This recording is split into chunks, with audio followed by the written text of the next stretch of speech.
வணக்கம் நண்பர்களே, நான் உங்க சிவில் சுந்தர். சொந்தமா ஒரு வீடு கட்டணுங்கிறது நம்ம எல்லோருடைய வாழ்நாள் கனவு.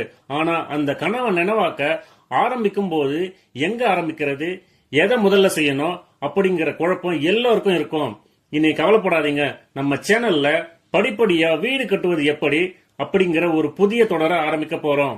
இன்னைக்கு முதல் பாகத்துல சீரியஸ் 1 அஸ்திவாரம் போடுறதுக்கு முன்னாடி நாம செய்ய வேண்டிய மிக முக்கியமான 5 விஷயங்களை பத்தி பேச போறோம்.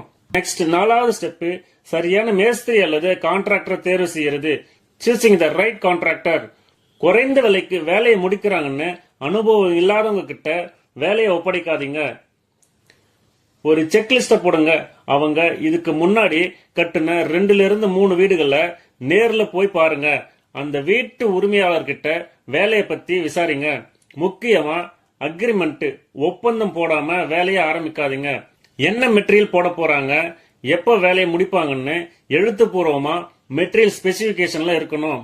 இந்த மெட்டீரியல் ஸ்பெசிபிகேஷன்ல எந்த பிராண்ட் சிமெண்ட், எந்த பிராண்ட் கம்பி, என்ன தடிமன் கொண்ட கதவுகள் பயன்படுத்தப்படும் என்பதை இந்த அக்ரிமெண்ட்ல தெளிவா எழுதணும்.